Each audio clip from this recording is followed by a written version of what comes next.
Hey everyone, I'm Lucy. Welcome back to GameSpot's coverage of GDC 2025. We've got the brand new studio and it is so nice to be able to have a bunch of lovely developers come through and show us their games. I'm joined by Maxwell here with Palia. So we're going to be seeing some brand new content, but with the people who are not familiar with the game, can you give us a brief overview? Sure. So Palia is a fantasy life sim adventure game where players are going to be able to explore this world that's been touched by magic. And as they explore that world, they're going to meet a whole cast of characters in the village, as well as be able to go fishing or hunting and gather all sorts of materials to bring back to their home plot, where they get to sort of build this dream house that they want and go crazy with it. And in this economy, genuinely building a dream house. I'd say the millennials really appreciate the extra home. I mean, let's jump right into gameplay, and I'll ask you questions as we are going. But what are you showing today? Yeah, so today we're going to be walking through one of a high-end housing plot to show what the potential is.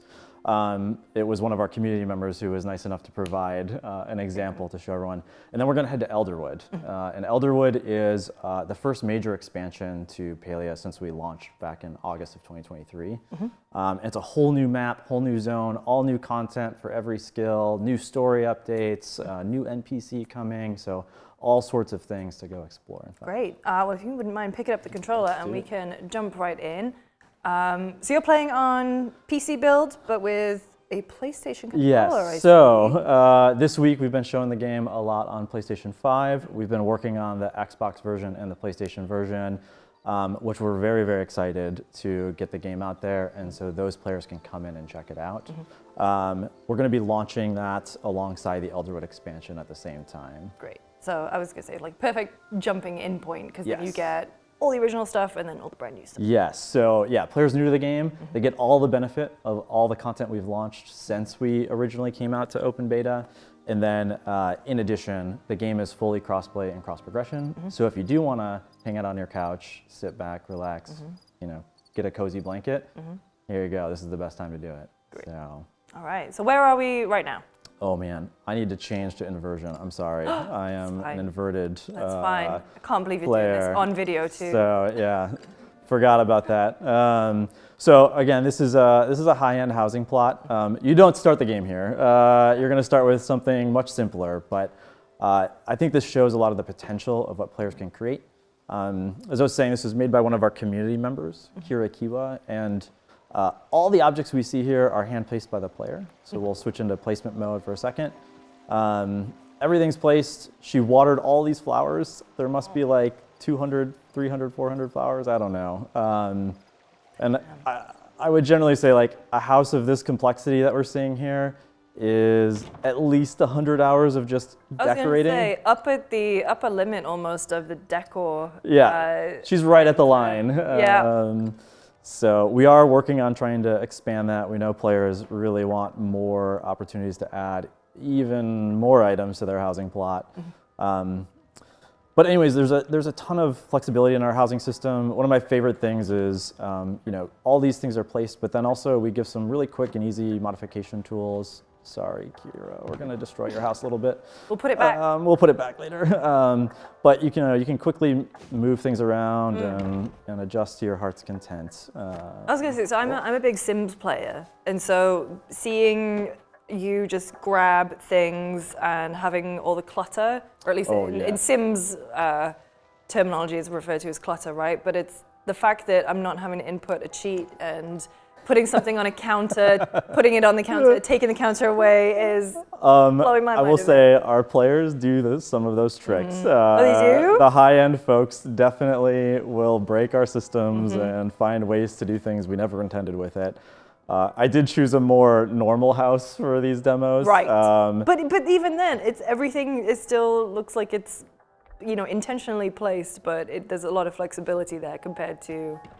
Sorry, Sims, taking strays here, but a lot of options. And a lot of options. Of course, she's like, in this plot, she's showing off some of these items. Like, our players really love plushies, and in Palia, plushies are sort of this high-end, like, epic drop, like you'd see in MMOs. So hard to get, and of course, she has scattered a ton of plushies all over this place, so she's played an insane amount. I was gonna say, you kind of said hundreds of hours.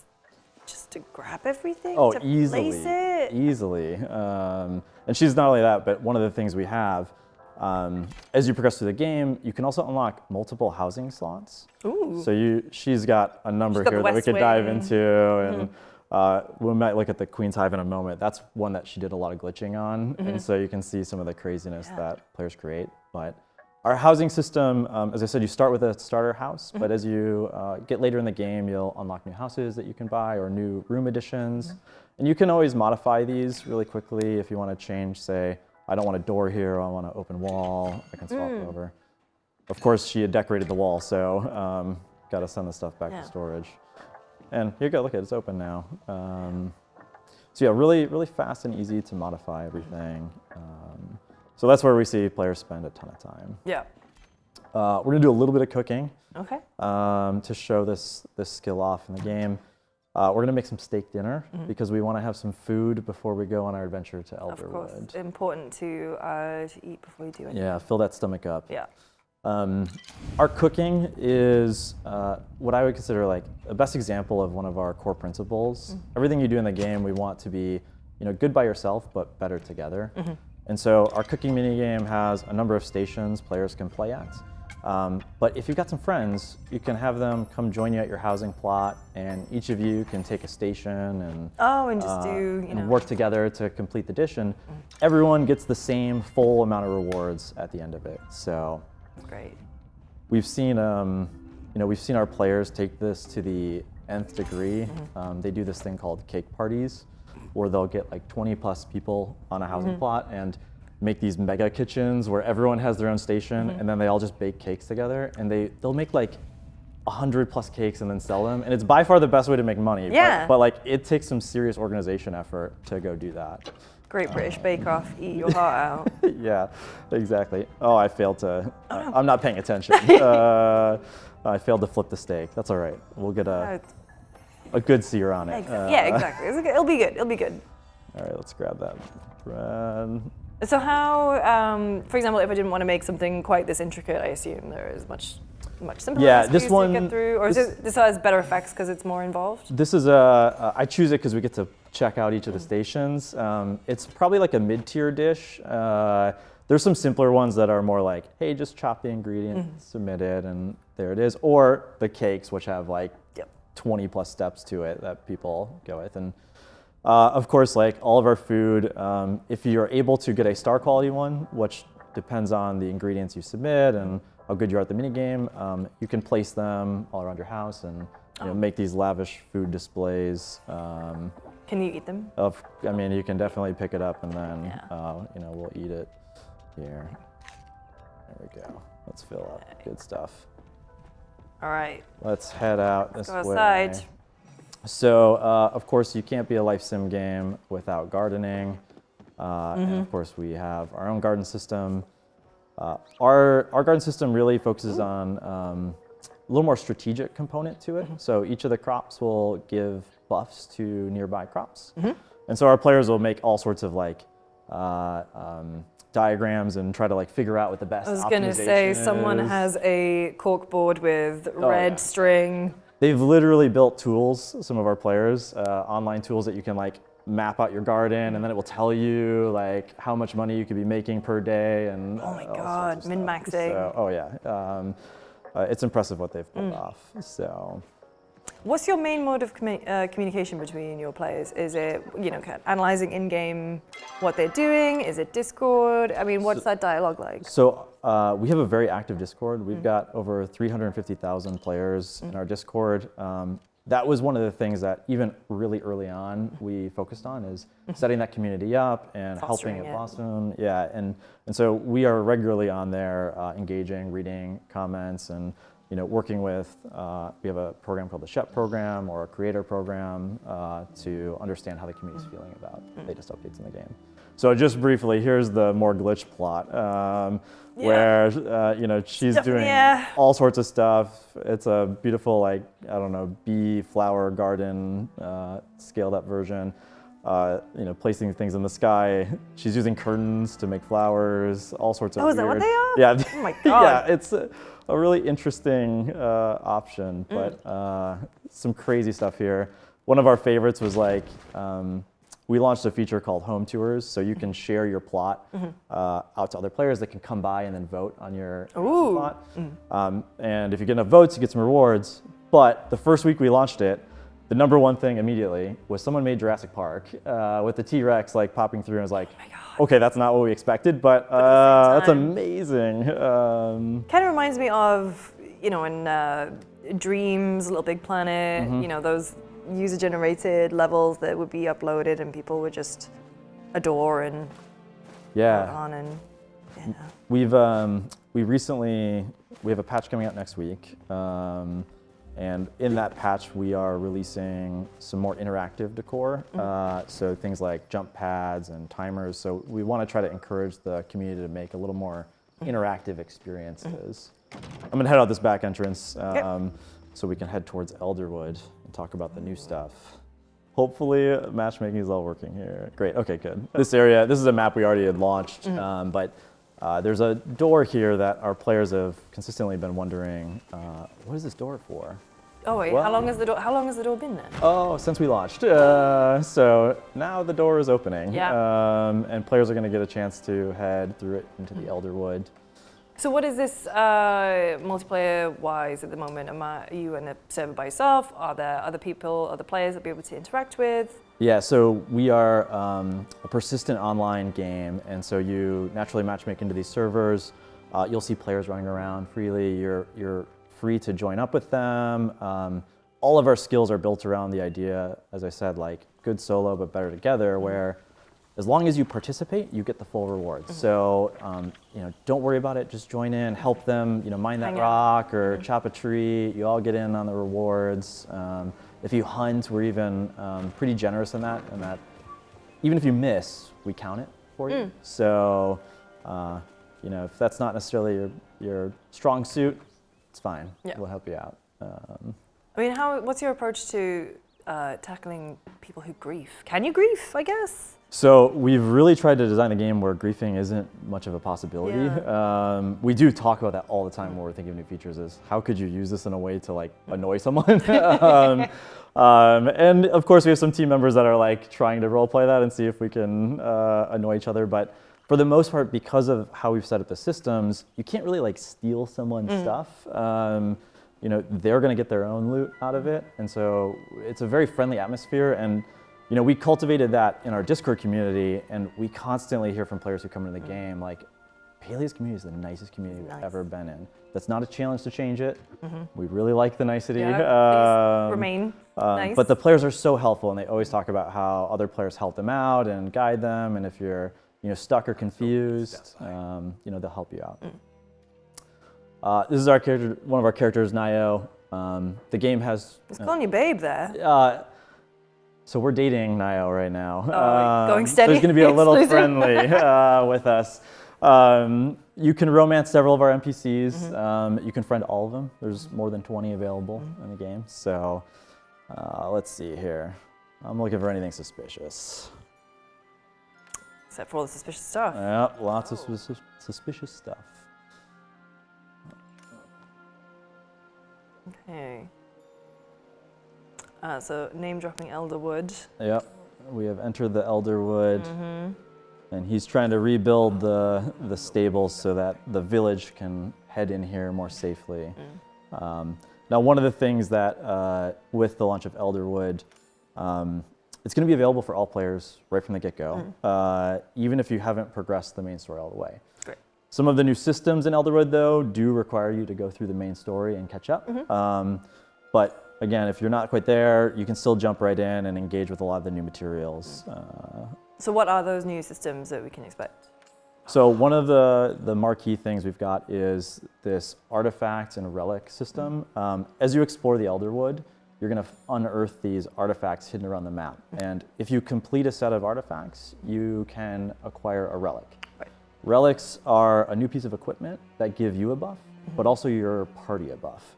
And so it's in everyone's interest to... Yes, and so there's multiple relics and each person can equip their own. So if you're playing with friends, you want to try to like each pick your own, and then everyone gets all of the benefits to maximize kind of what you can do in Elderwood. Right. So let's flirt with Nio really fast. Just Oh. Well, you got a fertilizer though. I got some poop. I mean, hey. That's nice. All right, thanks. How many Naya. levels to friendship and romance are there? Because we're 4 and 4 here. So most of the NPCs have 4 friendship levels. The ones that are romanceable have 4 romance levels in addition. There are a few of our characters that we've done a level 5 quest with, and usually when we've done that, we combine them together. So you kind of need a couple of the characters together to connect their storylines. Oh, I love, yeah. Okay. So this guy actually right here, over here, this is one of our new insects. We call him the rock hopper. He is a derpy looking frog. What's he got? I personally love to collect them because if you get star quality, you can place them on your plot. I want to make a wall of frogs. I mean, I believe in you. I think. So you see some of these magical effects coming in. With Elderwood, what we really wanted to do was start to bring the magic to the forefront of the game. Yeah. Up until now, the game's been pretty grounded in more realistic touch points. But now's the time where we're getting more magical with large overgrown trees and this lush forest that you're going to explore. I mean, is there is that something that you're looking at down the line to make things even more magical, or is it just... Oh yeah, magic has been an undercurrent of the whole story of the game up until now, and we've always wanted to bring more of that into play and allow us to kind of break from the more realistic touch points. So, all right, let's head into the stables here. Oh, shadows. Yeah. Shadows, a chill, growing sense of wrongness. Yeah, this zone, we're definitely going for a little bit darker, more mysterious vibe. I actually would like this as kind of like a narrative device, like reading a book, reading a magical story, and putting yourself in it. Totally. All right, so these are the central stables. It's kind of the hub of the map. Those artifacts and relics I was talking about, you bring them back here, and you can craft the relics and submit your artifacts.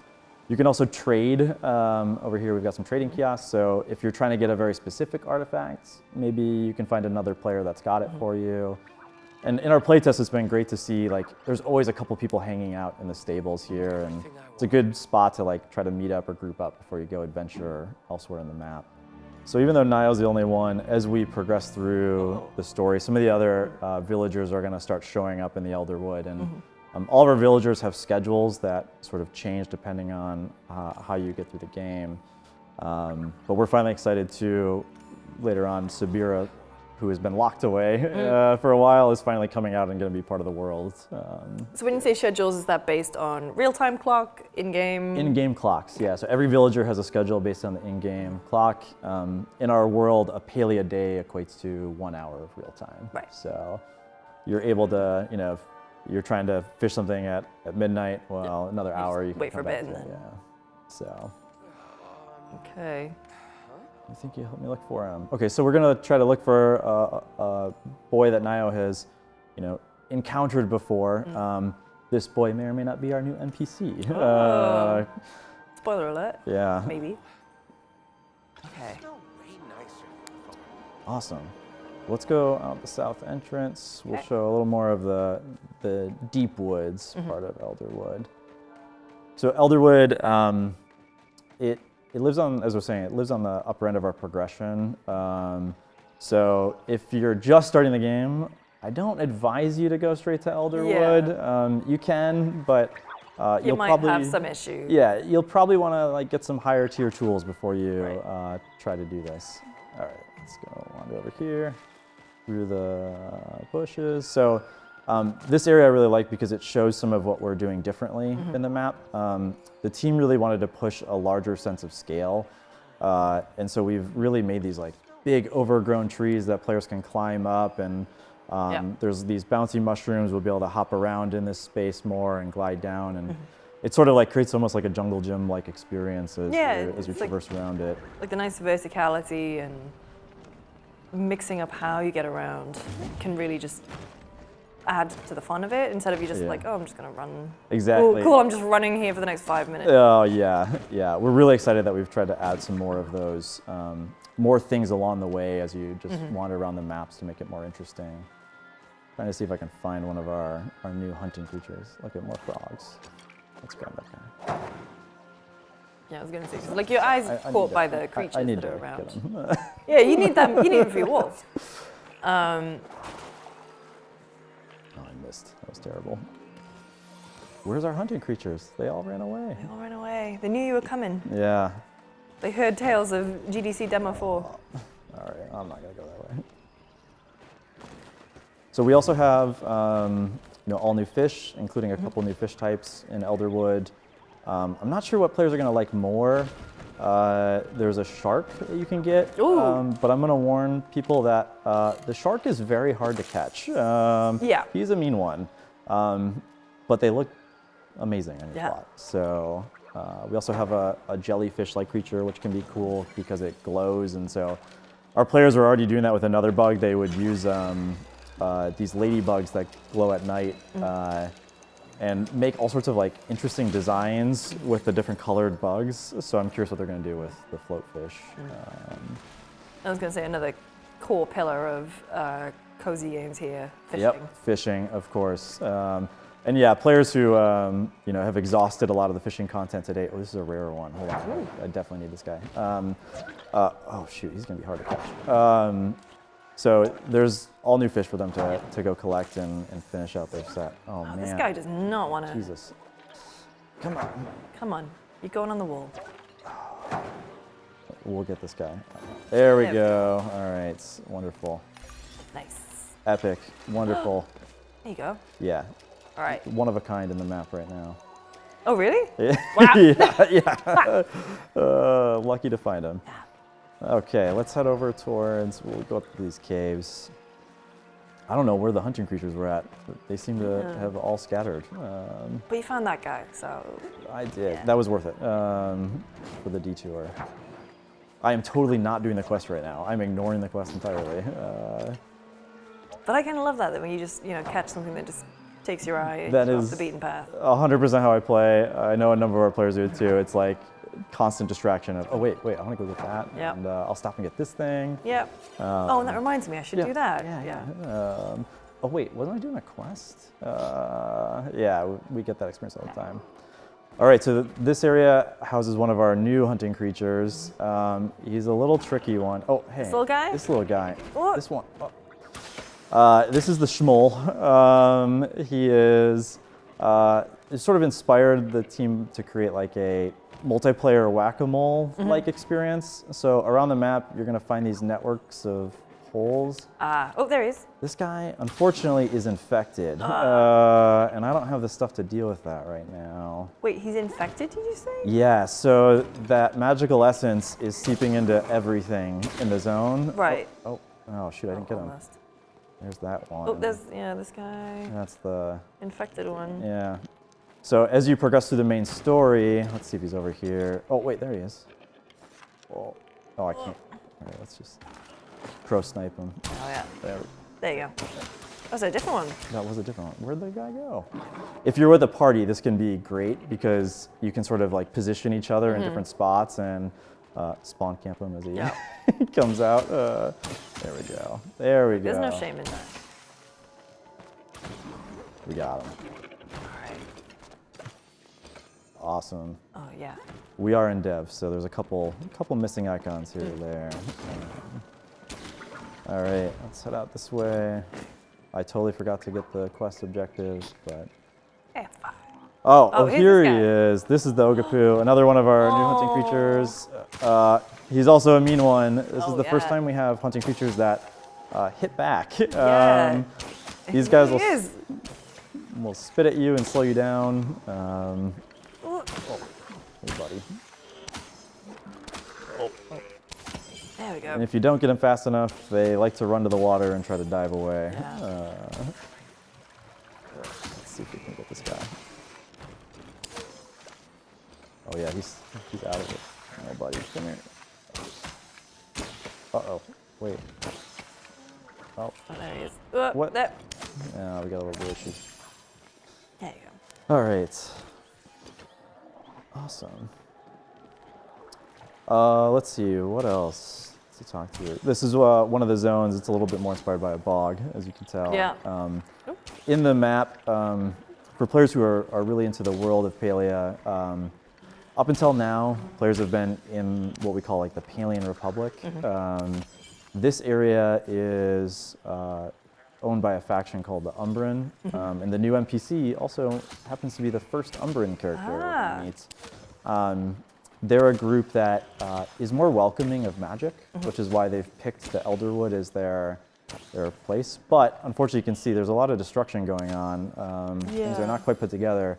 Unfortunately, the Umbran were attacked about 30 years beforehand and have sort of left this place. Now, we don't quite know why yet, but as players keep playing, they'll start to uncover that story and what happened here. I mean, how story heavy, being an online game like this, you kind of want to have that balance of something to pull people through, but also give them the freedom to create their own stories. So how heavy is that hand, I suppose? We have a couple different storylines that players progress through. The one that you start off on as a player is really about becoming part of the community and joining the village with the NPCs. And so you're sort of establishing yourself and what you can do for the group and building that house. And this sort of extends our other main storyline, which goes through the world and explores sort of how magic disappeared and is now coming back, and what happened to humanity prior to this. Why are humans starting to reappear in the world? And so you've got those options to go do the different storylines. In terms of like players being able to do their own stuff, we definitely want to support players to role play or create their own sort of like hangouts or activities. Bake sales. Bake sales. One thing we see is like we have a mini game called Hot Pot that our players will play for like hours on end. It's like a 4-player Go Fish-like experience. But they go hang out in the night market, and then we'll play Hot Pot, and we try to provide a number of like those side activities or mini games for players. Yeah. I was mentioning players finding artifacts across the map. Players can find these offering statues for Umbran. They're sort of your way into some of the artifacts, so you'll be able to find some artifacts out in the map that way. Otherwise, there's rummage piles and some of the quests. I'm sorry, another frog. I gotta get the frog. Yeah, you gotta get Go. Awesome. Flamehorned. Flamehorned. How many different varieties are there? There are 3 different frogs right now. And all of our hunting creatures you probably saw earlier, they also have a few varieties to each one. The highest tier tends to have a unique magical ability that it can do. So like the Shmuel, he will cast a protection spell, and you'll see sort of these barriers that prevent your arrows from hitting. Gotcha. So one new thing we're doing here in terms of the furniture sets you acquire, we've hidden one of the furniture sets all around the map, and as players explore, they're going to be able to find these pieces of the set, and we're going to wrap it where there's this pixie that wants this infected essence that you're finding, and you provide it, and as a trade, they'll teach you the recipe for the decor piece. And so you can get an entire decor set just by exploring the map. Yeah, I was going to say something that incentivizes you to leave your house. Yes. Every once in a while, which all gamers need, I suppose. For returning players too, one thing they've constantly wanted is a way to more quickly travel from their home to places. In the Elderwood, if you unlock all the stables locations, you're going to get an opportunity to be able to build your own stable sign at your home, so you can just quickly fast travel to different spots. And that's just within Elderwood? You have to find the ones in Elderwood, but the sign you get will be for all zones in the game. So it's a big quality of life upgrade for players that are constantly going in and out of their house to do stuff. So we completely avoided the quest, but we'll head back towards the stables. We've got to find that lost boy. Spoiler, you don't find him right now. Oh, no. You find no evidence of him, unfortunately. Which is also a little worrisome for Niall. Yeah, for a little lost kid. He was hoping you would find some kind of hint, but the slime is... Oh yeah, slowing you down. So, of course, as you progress, you'll find ways to deal with that. Some something our players have always wanted is one of our characters sort of hints at being a potion maker. And she's finally going to open up some of her wares for people. Interesting. Which will give you some unique bonuses across the map or in your play. So when you're collecting things, do you have an inventory limit, or do things get sent back? How do you kind of keep a little friction, but maybe encourage people to still collect things? Yeah, there's definitely an inventory limit here. Let's see. Whoops. I forget because we're on PC controller. There we go. So there's definitely an inventory limit, much to the chagrin of our players who would love to play forever. But we do think there's some healthy tension there to have you go back and trade items in. We also want to encourage people to sell things. It's okay to sell some stuff and get gold for it. I know people like to keep anything and everything they find, but no, really, you don't need 1,000 pieces of wood. What if you just let go of it? It's fine. Just let it go. Awesome. I mean, that's the most of the demo I got today. No, well, thank you so much for bringing it by. Could you remind us again of the release date, console, and the expansion? Yes. So the Elderwood expansion, the PlayStation 5 version of the game, and the Xbox Series X version, or Series X and S, are coming on May 13th. Great. Well, Maxwell, thank you so much for coming by. And for more GDC coverage, make sure you stay tuned to GameSpot.